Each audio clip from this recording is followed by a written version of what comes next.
Belt and road منصوبہ ترقی اور خوشحالی کا راستہ ہے، مضبوط رابطے عوام کی خوشحالی کا باعث بنتے ہیں۔ نگران وزیر اعظم انوار الحق کاکڑ کا بیجنگ میں بیلٹ اینڈ روڈ فورم سے خطاب، بولے BRI اور سی پیک کو 10 سال مکمل ہو گئے، چین کے ترقیاتی ماڈلز قابل تحسین ہیں، گوادر میں جلد انٹرنیشنل ایئرپورٹ فعال ہوگا، سی پیک کی وجہ سے پاکستان میں 8000 میگا واٹ بجلی پیدا ہو رہی ہے، مواصلاتی رابطے زراعت اور صنعتی ترقی کا باعث بنیں گے۔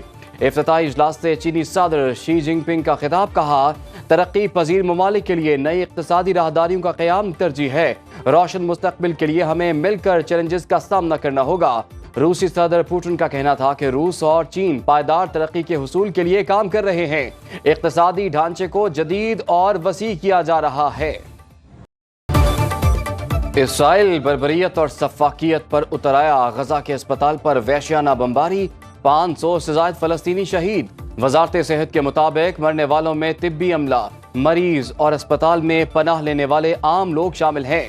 حملے میں 600 سے زائد افراد شدید زخمی، متعدد کی حالت تشویشناک، اموات میں اضافے کا خدشہ، شہداء کی مجموعی تعداد 3500 سے بڑھ گئی۔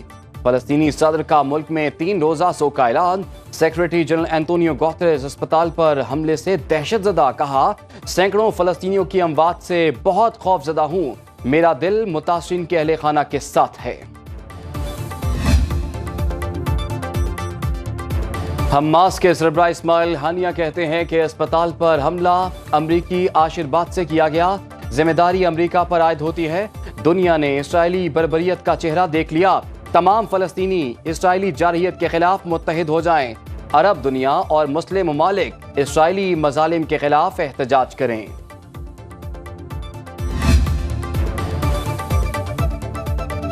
اسپتال پر حملے کا کوئی جواز قابل قبول نہیں، عالمی رہنماؤں کا شدید رد عمل۔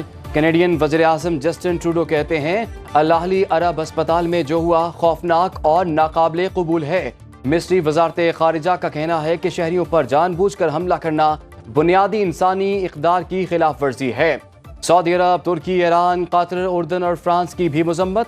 عالمی ادارہ صحت کا شہریوں اور طبی عملے کی حفاظت کے انتظامات پر زور، غزہ سے انخلاء کا حکم فوری واپس لینے کا مطالبہ۔ نگران وزیر اعظم کی اسپتال پر اسرائیلی حملے کی سخت مذمت، کہا اسپتال کو نشانہ بنانا غیر انسانی عمل ہے۔ انوار الحق کاکڑ نے فوری جنگ بندی اور متاثرین تک امداد کی ترسیل پر زور دیا۔ سیکریٹری جنرل اقوام متحدہ اینٹونیو گوتریز سے ملاقات میں مشرق وسطیٰ کی صورتحال پر تبادلہ خیال۔ وزیر اعظم کا اقوام متحدہ اور عالمی قوتوں سے فلسطینیوں کا قتل عام روکنے کے لیے کردار ادا کرنے کا مطالبہ۔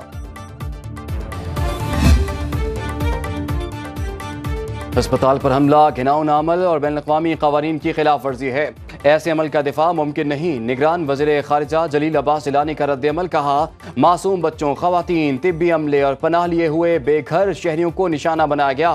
ترجمان دفتر خارجہ کی جانب سے جاری بیان میں اسپتال پر حملے کو غیر انسانی اور ناقابل دفاع عمل قرار دیا گیا۔ ترجمان کا کہنا ہے کہ عالمی برادری غزہ پر اسرائیلی محاصرے کو ختم کرنے کے لیے فوری اقدامات کرے۔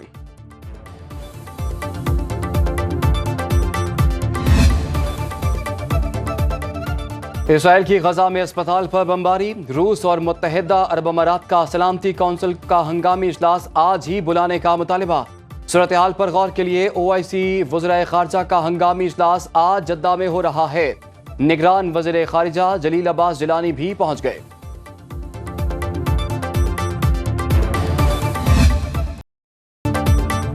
Army chief general Asif Munir کی زیر صدارت 260ویں کور کمانڈرز کانفرنس، سپہ سالار نے کہا کہ فلسطینی عوام کو پاکستانی قوم کی مکمل سفارتی، اخلاقی اور سیاسی حمایت حاصل۔ غزہ میں اسرائیلی بمباری سے معصوم شہریوں کے جانی نقصان پر تشویش کا اظہار، فورم میں غیر قانونی معاشی سرگرمیوں کے خلاف جاری کارروائیوں کا جائزہ۔ آرمی چیف نے کہا کہ ذخیرہ اندوزی، اسمگلنگ، مافیاز اور کارٹلز کے خلاف پوری قوت سے نمٹا جائے گا۔ دشمن قوتوں کے اشارے پر کام کرنے والے تمام دہشت گردوں سے ریاست مکمل طاقت کے ساتھ نمٹے گی۔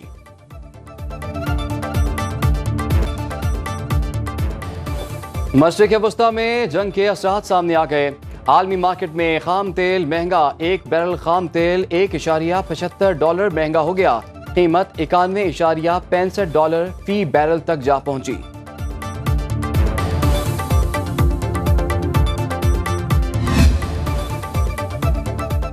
صدر نون لیگ شہباز شریف کا غزہ کے اسپتال پر حملے اور شہادتوں پر افسوس کا اظہار. کہا صہیونی ریاست کے وحشیانہ اقدام کی مذمت کے لیے الفاظ کم پڑ گئے. سفاکانہ اسرائیلی حملے میں زیر علاج بچوں، عورتوں اور ضعیفوں کی شہادتوں پر دکھ اور افسوس ناقابل بیان ہے. مریم نواز اور چیئرمین پیپلز پارٹی بلاول بھٹو زرداری کی جانب سے بھی غزہ کے اسپتال پر فضائی بمباری کی پرزور مذمت.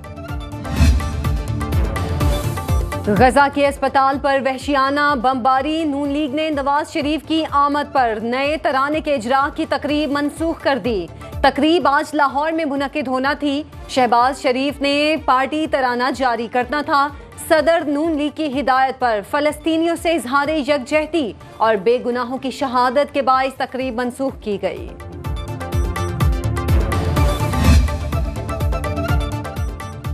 نواز شریف کی وطن واپسی. پارٹی نے گرفتاری سے بچانے کے لیے حفاظتی ضمانت کی درخواست اسلام آباد ہائی کورٹ میں دائر کر دی. درخواستیں العزیزیہ اور ایون فیلڈ ریفرنس میں دائر کی گئی ہیں.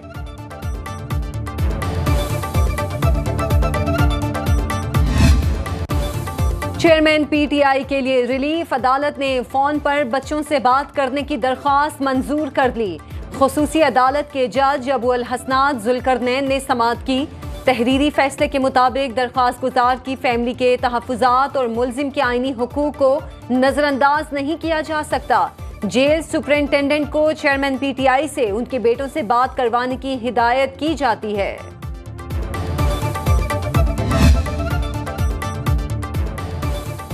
بھائی نے ورزش کے لیے سائیکل مانگی ہے، آپ اجازت دے دیں. خصوصی عدالت میں علیمہ خان کی درخواست. جج بولے سائیکل کیا موٹر سائیکل بھی دے دیں گے، لیکن خیال رکھیے کہیں جیل جاتے جاتے پنکچر نہ ہو جائے. ریمارکس پر کمرہ عدالت میں کہے علیمہ خان بولی ہمارا بھائی کچھ اور نہیں بس سائیکل مانگتا ہے، آپ سے ہی امید ہے کہ سائیکل بھی پہنچا دیں گے. جج ابو الحسنات ذوالقرنین نے کہا سوئمنگ پول کے علاوہ باقی سب کچھ مہیا کر دیں گے. فاضل جج کا کہنا تھا کہ آپ کے بھائی کے لیے جیل کی دیوار توڑوائی. کیا کوئی جج ایسا کرتا ہے؟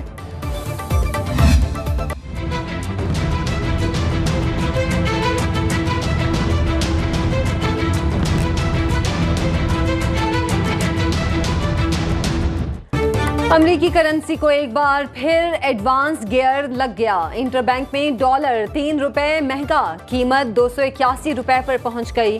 اوپن مارکیٹ میں ڈالر کی قیمت میں 3 روپے اضافہ، 280 روپے میں فروخت. ادھر پاکستان سٹاک مارکیٹ میں کاروبار کا منفی آغاز.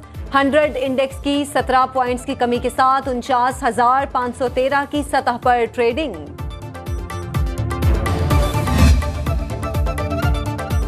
غیر قانونی مقیم غیر ملکیوں کے پاکستان چھوڑنے کی ڈیڈ لائن میں 13 روز باقی. 31 اکتوبر تک ہر صورت اپنے ملک جانا ہوگا. خلاف ورزی کی صورت میں ادارے ملک بدری یقینی بنائیں گے. ادھر غیر قانونی مقیم افغان شہریوں کی وطن واپسی جاری. ترخم بارڈر سے روزانہ کی بنیاد پر بڑی تعداد میں افغان شہری واپس افغانستان جا رہے ہیں. کہا پاکستان میں انہیں بہت عزت ملی، مہمان نوازی پر مشکور ہیں.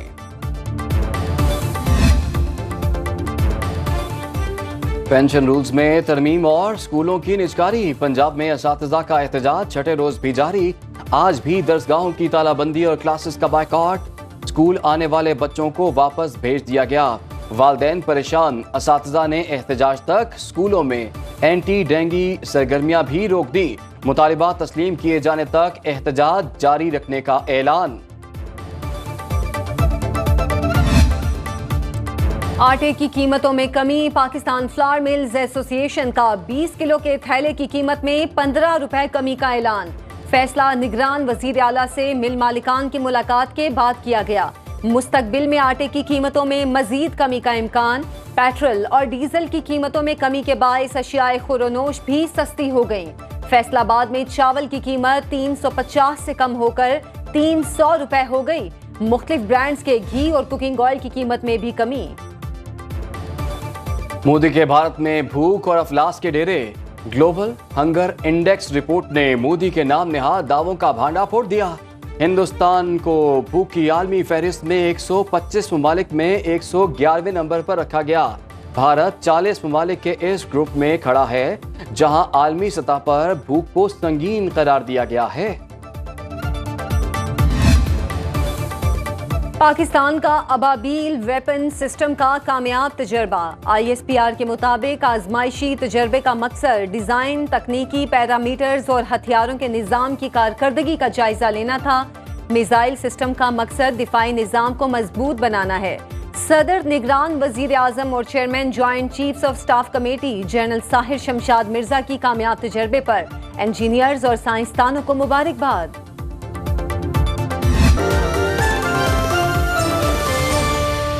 باخبر رہیے، ہر جگہ، ہر وقت، بر وقت۔ ابھی سنو نیوز کا YouTube چینل سبسکرائب کریں اور بیل آئیکن پر کلک کریں اور جانیے ملکی اور غیر ملکی حالات و واقعات یقین کے ساتھ۔